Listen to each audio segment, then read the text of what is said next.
Hello friends, welcome to my இன்னைக்கு என்ன குழம்பு சேனல். இன்னைக்கு என்ன குழம்பு சேனல்ல நம்ம நான்வெஜ் ரெசிபில ஒரு சூப்பரான முட்டை குழம்பு ரெசிபி தான் பார்க்க போறோம்.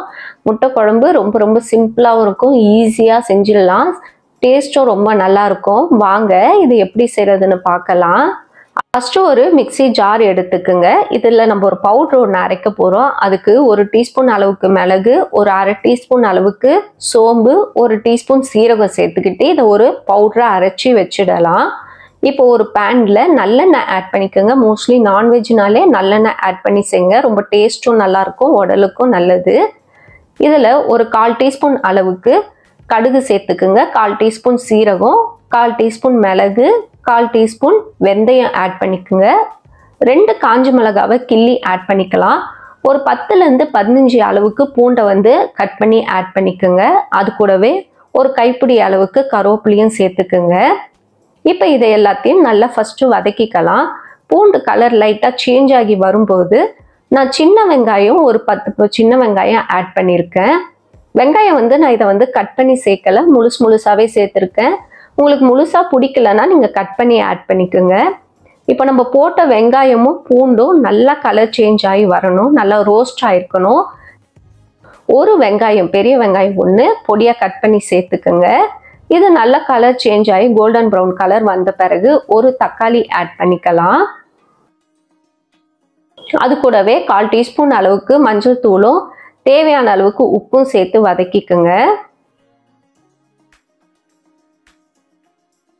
தக்காளி நல்லா மேஷ் ஆன பிறகு, நல்லா குழஞ்சி வந்த பிறகு நம்ம ஃபர்ஸ்டே அரைச்சி வச்சோம்ல அந்த பவுடரை ஆட் பண்ணிக்கலாம். அது கூடவே குழம்பு தூள் ஒரு 2 டீஸ்பூன், குழம்பு மிளகாய் தூள் ஒரு 2 டீஸ்பூனும், அரை டீஸ்பூன் அளவுக்கு தனியா தூளும், தனி மிளகாய் தூள் ஒரு டீஸ்பூன் சேர்த்து மிக்ஸ் பண்ணிக்கோங்க.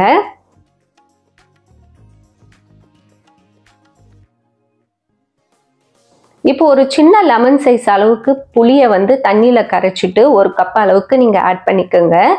ஃபர்ஸ்ட் இது ஒரு 5 நிமிஷத்துக்கு நல்லா ஹை ஃப்ளேம்ல பாயில் ஆகட்டும். நான் எக்ஸ்ட்ரா தண்ணி எதுவும் ஆட் பண்ணல. அந்த புளி தண்ணி நல்லா பாயில் ஆயிட்டு நல்ல நைஸ் அரோமா வரட்டும், அதோடைய பச்சை வாசனை எல்லாம் போகட்டும். இப்போ இதுக்கு தேவையான அளவுக்கு தண்ணி ஆட் பண்ணிக்கலாம். நான் ஒரு கப்புக்கு ஒரு 2 கப் அளவுக்கு தண்ணி சேர்த்துக்கிறேன். ஒரு கப்பு புளி தண்ணிக்கு 2 கப் அளவுக்கு தண்ணி ஆட் பண்ணிக்கோங்க. தண்ணி ஆட் பண்ணிட்டு நல்லா மிக்ஸ் பண்ணி விட்டுட்டு ஹை ஃப்ளேம்ல 5 நிமிஷமும் லோ ஃப்ளேம்ல 10 நிமிஷமும் மூடி போட்டு கொதிக்க விட்டுடலாம்.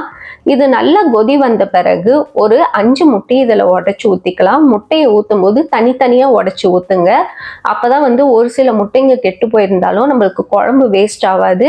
கெட்டு போன முட்டையை நம்ம தனியாக எடுத்துடலாம். எல்லாத்தையும் ஒன்றா மிக்ஸ் பண்ணி ஊற்றிட்டிங்கன்னா எல்லாமே வேஸ்ட் ஆகிடும்.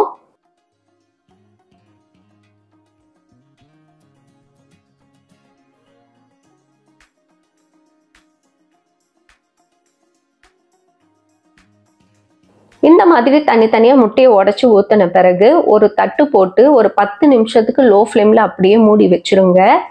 இப்போ ஓபன் பண்ணி பார்க்கலாம். சூப்பரா நம்மளுக்கு குழம்பு ரெடி ஆயிடுச்சு. இதுல பொடியா கட் பண்ண கொத்தமல்லியை போட்டுட்டு எடுத்து சர்வ் பண்ண வேண்டியதான். இது சுட சுட சோறுக்கு ரொம்ப நல்லா இருக்கும். இட்லி தோசைக்கும் இந்த குழம்பு ரொம்பவே நல்லா இருக்கும். ட்ரை பண்ணி பாருங்க. இந்த குழம்பு ரெசிபிஸ் உங்களுக்கு பிடிச்சிருந்தா மறக்காம லைக் பண்ணுங்க, ஷேர் பண்ணுங்க, சப்ஸ்கிரைப் பண்ணுங்க. இன்னொரு வீடியோல உங்களை சந்திக்கிறேன். பாய் பாய் ஃப்ரெண்ட்ஸ்.